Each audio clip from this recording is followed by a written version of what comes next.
to the Mindbender Mental Performance Podcast.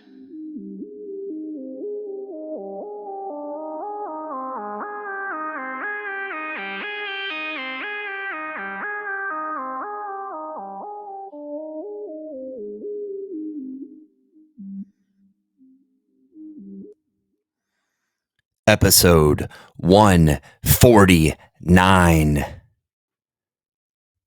If you want to catch the first 20 plus episodes, or the last about 20, you're going to find on Spotify, Apple, podcast. Then the whole first stack of them you can find on nofilter.net. I'll still say the world's premier live streaming, interactive event and podcasting hosting platform. That's nofilter.net. Check it out. Otherwise, go to nofilter.net or No Filter Network YouTube channel, and you can catch the live video stream. If you want just the audio, apparently there's some ads on the audio on Spotify and Apple. Who knows? There's no jingle or jangle hitting my pocket on those. I'm certainly not getting my beak wet, but hopefully others are getting impact from what's going out from the Mindbender Mental Performance Podcast. As we mentioned, episode 149. Good evening. This is the only podcast that former Licey baseball great Enrique Byrones says makes players fuerza en la cabeza. Today's episode, well, the place is here, the time is now. El hora es aquí. Today's episode is about mental imagery and visualization, a mental skill that the most elite players have used for decades to prepare for high-pressure situations long before they ever step out onto the field. If you're not using mental imagery or visualization, if you're not preparing with your mind as much as you do with your body, you're leaving mass amount of potential untapped. And it ain't about daydreaming. It's not some secret or law of attraction nonsense where you sit on your keister and expect success to come to you. No. Visualization is a skill that requires structure. It requires detail. It requires effort. The best players don't just work hard physically. They work just as hard mentally. So today we're going to break down exactly how I train, how we train our team at Mindbender Mental Performance, and also our team at Brian Cain Peak Performance. Myself, the great Ichabod Brian Cain, the great Sean the Mayor Casey, the great Zach Sorensen, 2021 Atlanta Braves World Series mental performance coach, and the great Ryan Healy, who I've got on very good sources, was a hell of a player in his day. So let's break down the same ball mental imagery process we use with baseball players at every single level. So what is mental imagery and visualization? Maybe you've heard it called mental rehearsal, mental practice, mental imagery, sports hypnosis, different words, same concept, right? It's the ability to see, to feel, to hear, and experience success before it happens so that when you step out onto the field, it feels like you've already been there. The greatest athletes in history have used it. How about some legends like Kirk Gibson, visualizing his iconic walk-off jack before launching it in Game 1 of the 1988 World Series? I remember that, right? How about the great Wade Boggs? Not only was he a hell of a beer drinker, he also saw himself hitting line drives over the center fielder's head who was playing shallow before he did it, and then he did it. Reggie Jackson, Yaz, Carl Yastrzemski, George Brett, all of these legends use mental imagery as part of their pre-game routine and pre-pitch routine in some cases. How about even beyond baseball? You got guys like the big fish himself, Michael Phelps, visualized his Olympic races thousands of times before ever stepping into the pool. Jack Nicklaus played every shot in his head before swinging his club. And for the more modern example, how about the great Conor McGregor? Say what you want about a person, but in his heyday, man, he chose confidence. He acted confidence. the ultimate big breath, big body language, great focus, and great self-talk. He used mental imagery before knocking out Jose Aldo before it actually happened. This isn't new. The best have always known the power of mental imagery. But here's what most players screw up. They think visualization means hallucinating a perfect game. They think they should be able to see their performance in high def like a TV screen. They think they suck at visualization because the images aren't crystal clear, and that's just not how this works. You don't have to see things perfectly. You don't have to create a fake highlight reel in your head. You just need to create enough clarity and repetition so your body knows what success looks and feels like. So that's where we're going today. We use the ball mental imagery process. Breathing, body check-in, affirmations, looking back at your best performances, and then looking ahead to your next competition. I just don't tell my people and players to visualize success and send them on their way. I teach them a structured process, one that makes visualization as powerful and real as physical training. Because things happen twice. First in your mind, then in reality. Step one, we breathe. Right? Everybody's a human here. You're breathing. I say there's no right way and wrong way to breathe, but there certainly is more skilled and less skilled ways to breathe as an athlete. Performance breath. So we do breathing and a body scan. Get into the right state of mind. You can't visualize effectively if your mind is racing. You need to calm the noise before you program success into your brain. We do it with a 6-8 breathing pattern. Right? We put the focus and attention on the triangle made up between the tip of our nose and the corners of your mouth as you inhale nice and deep through your nose for a count of 6, filling up the belly like a balloon. So we want to activate the belly with the breath on the inhale. And you can even place a hand on the belly so you can see that hand rise and then fall, rise and then fall. So we're in for 6, we hold for 2. And then exhale for 8. On the exhale, we bring the belly button to the back of the spine. So we hollow out the belly, activating the belly with the breath. In for 6, hold for 2, and we exhale for 8. We repeat this about 5 times. It slows your heart rate, and it starts to clear out the clutter in your head. Then we move from the breath to the body scan. We start with the number 5, and we move the awareness from your toes up to your head, releasing tension as we go.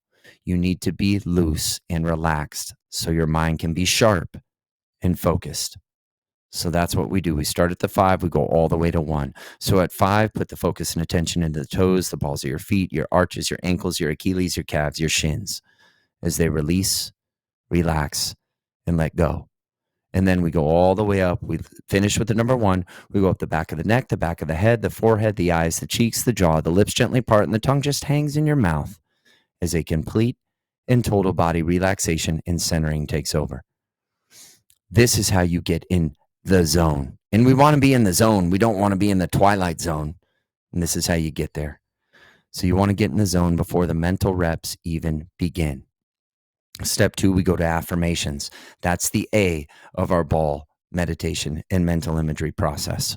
The A stands for affirmations, confidence conditioning. You got to train your self-talk. What you say to yourself becomes your reality. So before we visualize success, we program belief. Repeat the statements to yourself. No need to say them out loud, but say them internally with that strong, confident, convicted internal voice. It looks something like this. We say each statement 3 times with a long enough pause for the person and player to say it to themselves. I trust my routine and I compete in the moment. I control what I can control. I play with confidence and compete with big body language. Every game we out-team the other team and out-compete the competition. Every day and every way we're getting better and better.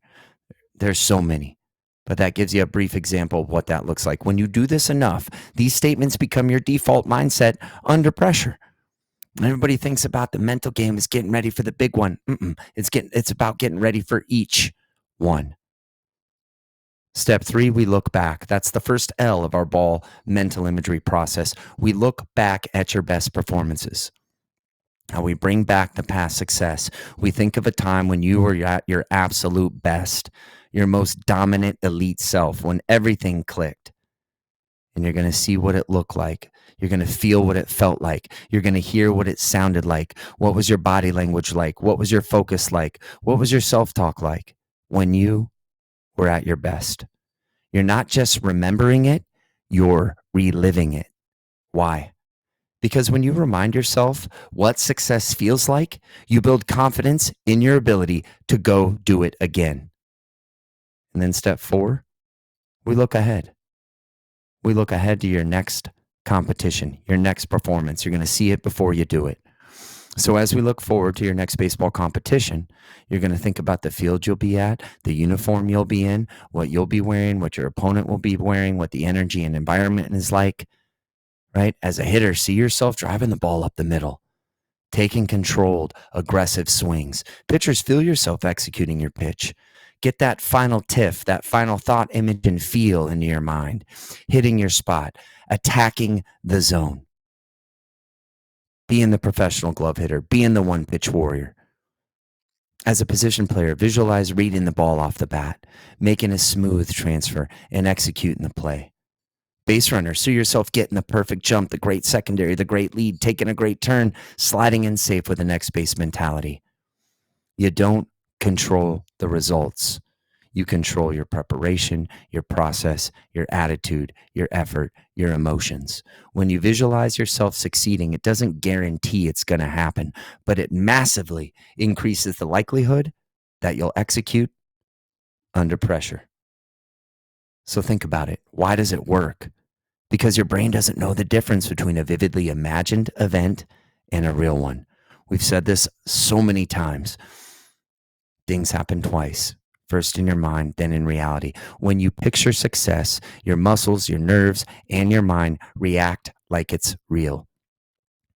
Isn't it interesting that the players who think about playing successfully and executing pitches actually go out and do it? And the ones that they think about what they don't want to happen or think about themselves striking out or the fear of failure, that's when it happens. When you rehearse a situation mentally, your body prepares to execute it physically. When you train your mind with repetition and a system, you develop confidence and an automatic response in competition. This is why the elite players train visualization every day. The best hitters just don't take beeps. They don't take batting practice to get loose. They get loose to take batting practice. They see themselves crushing line drives before they ever step in the cage.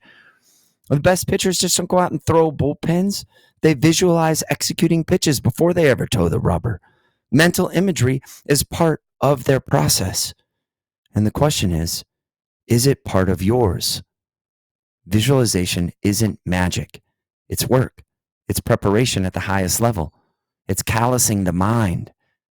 It's showing up in your mind before you ever show up on the field. And things happen twice. First in the mind, then in reality. The problem is most guys let the wrong images play around in their head. They see themselves striking out before they get in the box. They feel the weight of failure before they ever throw a pitch. They let doubt creep in and control their process. And they wonder why they fold under pressure. But the best, the guys who thrive under the bright lights in the big city, they write their story before it happens. They program their brains to expect success. Gibby saw his nuke before he hit it. Reggie Jackson felt that bat meeting the ball before he swung. Boggsy knew the ball was leaving the yard before it ever touched his barrel. They weren't guessing. They weren't hoping. They had already been there in their minds. And because of that, they were ready when the moment came. So the real question is, it really isn't, does visualization work? The real question is, why the hell aren't you doing it? You don't need permission. You don't need a field. You don't need somebody to throw you BP or hit you ground balls. You don't need perfect conditions. You don't need some grand epiphany, some moment of clarity to start. All you need is 10 minutes a day to sit down, shut your eyes, start breathing, and start seeing yourself succeed. So let's make it simple. Start tonight. Before you go to bed, take 5 minutes to replay your best performance. See it, feel it, hear it. Know what your body language, your focus, your self-talk was like, and live it again. Tomorrow, before a practice, before a game. because practice is where the action is, and the separation's in the preparation. Visualize yourself executing. Start with one play, one pitch, one at bat, one moment. Make it real in the movie theater of your mind, as richly, as vividly, as clearly as you can. And then do it again and again and again. Because the more you see it, the more you expect it. The more you expect it, the more you prepare for it. And the more you prepare for it, the more likely it is to become your reality. This is how you take control of your life and your career. This is how you build confidence that doesn't crack under pressure. This is how you stop reacting to the game and start dictating the game with the things you can control and influence. The game doesn't start under the lights. It starts in the quiet when no one's watching. It's what you do in private that you are rewarded for in public, when no one is cheering, when no one but you knows the work you're putting in. Oh, and that's a good feeling. And in those moments, when it's just you and your thoughts, you've got a choice. Will you see the failure, or will you create the success? The mind doesn't know the difference between what's real and what's imagined. It just follows the script you give it. So write the script you want to live, and write it now.